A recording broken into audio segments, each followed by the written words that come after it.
good. Like I went to China for like 3 years. Then when I came back, That's quite a move. Yeah. Yeah. I was hired to do extreme sport shows there. Really? We're a kid of extreme sport, and So, Oh my God. In China. yeah, Dude. it was awesome. Now, Yeah. what was your extreme sport? Rollerblade for me, and Okay. skiing, but mostly rollerblade. Like skiing, snow skiing. Yeah. And you incorporated parkour into your Yeah, that came a little bit later because Okay. we did like rollerblade for a while. We did a lot of competition and shows around like Canada, and then I went to China, and then when we came back the first time, that's when I did rollerball, Okay. and then rollerball introduced me to this business. But then after rollerball, I was just still a rollerblader, so not much for a rollerblader in this business, right? There's a few things, Yeah, I maybe hear that. sometime, but that's it. So I went back to China after spending all my good money making on rollerball. Like I'm rich, kind of thing. So yeah, I went back to China and kind of like, got away from my neighborhood because it went crazy at that moment. Like 19 years old, you made a lot of money.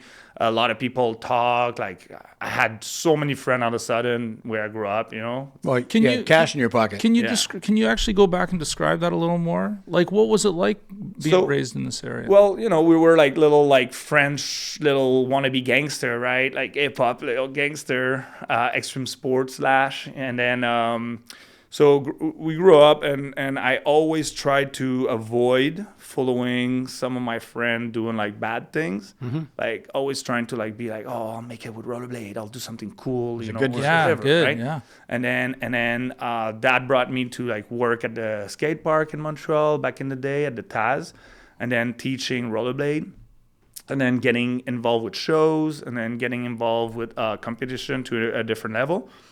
And as some of my friend and then their older brother doing obviously like easy money and stuff like that, I always try to like, run away out of it.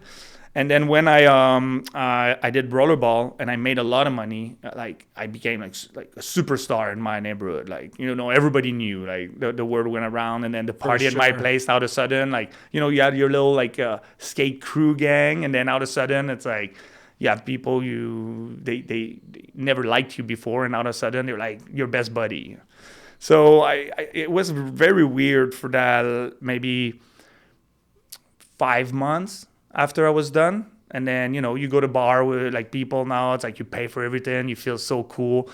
But then after like a while, I was like, yeah, you know what? Like I need to get out of that. I've been living that. And then I didn't know, yeah, and I didn't know really what to do, with myself at that time. So it was the easy choice to just go back to China, something I already knew, and like go do show over there.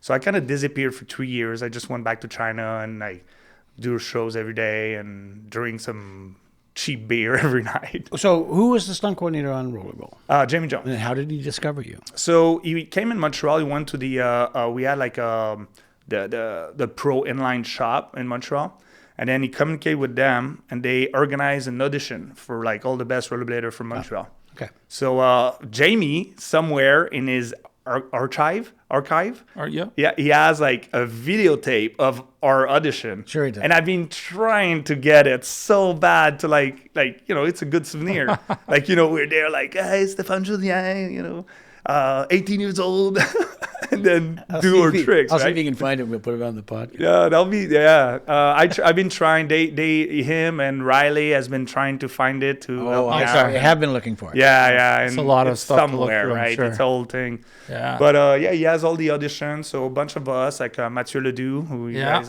believe you know too. We were on the audition. We got the job.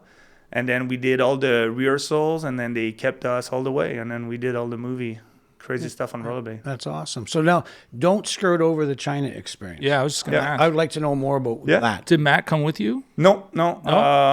That like Matt was more like he was never really interested in doing shows with rollerblade. Because you guys were super tight. Yeah. We were like, he's the godfather of my son. Wow. But it's funny how our life always go kind of like in moment. It's like we're away for so long, and then together for quite a bit, and then we're away for so long.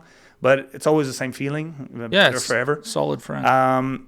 But he always concentrate more on filming part for rollerblade movies, and also like a little bit of competition, but not that much neither. And I was more like, I love doing shows.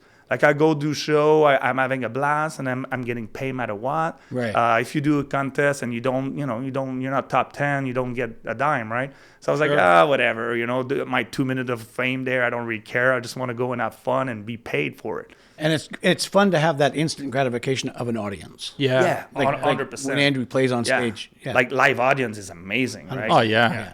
Like I did shows here in Quebec for the monster trucks, like over 12,000, 15,000 people. Like when they yell, you just have the goosebump, That's crazy. Yeah, it's great. So, you did these monster truck shows with your inline. Yeah. So there's a guy in Montreal who has a business called Jagger, and then he does like shows all around Canada. He does like a lot of time. He come to Ottawa for the Canada Day. He does a show there, and then he did all the monster truck in Quebec for a while. Like he's a promoter. Yeah. So he's got all the ramps, the trailer with like a big trailer that's gonna open like a big quarter pipe and stuff. Yeah. Oh, cool. So we just showed up with that. We set up the skate park, and then. Let me ask you this. I know it's a bit of a side thing now.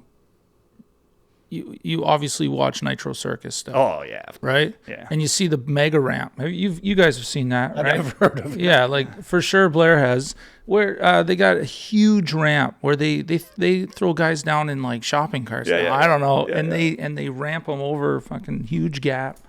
It's like it's ridiculous. I never had the chance to try as big as that as a ramp. A big mega ramp. Yeah, because it just never happened that someone that I knew at that, or I never went to the state where they do have it to like practice. I mean, that was pretty late in the game too. Like, yes, it ended up, it was like a Danny Way thing or something, right?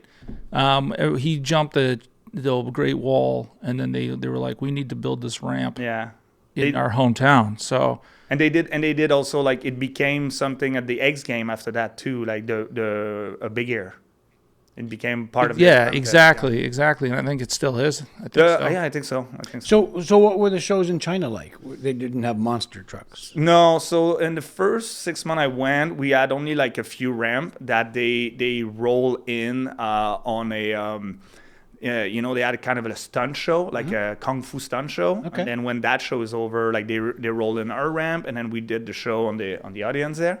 And then we got very popular over there. So then they built us a full-on skate park. Okay. For now, this is in one location only? Yeah, it's a amusement park in China. Okay. So just like Disneyland. Yeah, exactly. And then they built a huge skate park, and then we had like a big show. We had BMXers, skateboarders, rollerbladers. You would tour China?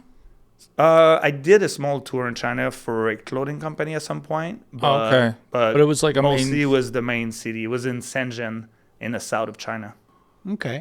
So the Kung Fu show would have been popular in China because that's not something they've ever seen. Yeah. Well, the second time I went, when I stayed 3 years, they brought some American stunt guys to do a cowboy show. Okay. So that would be different. Yeah, that was cool. But like they really like to bring like foreigners for stuff like that, because it's different for them, right? They're all used to the kung fu stuff. So even like sadly, like the Asian kid that came and do the show with us were not getting as popular as us just because we were foreigners at that time, right? Sure. But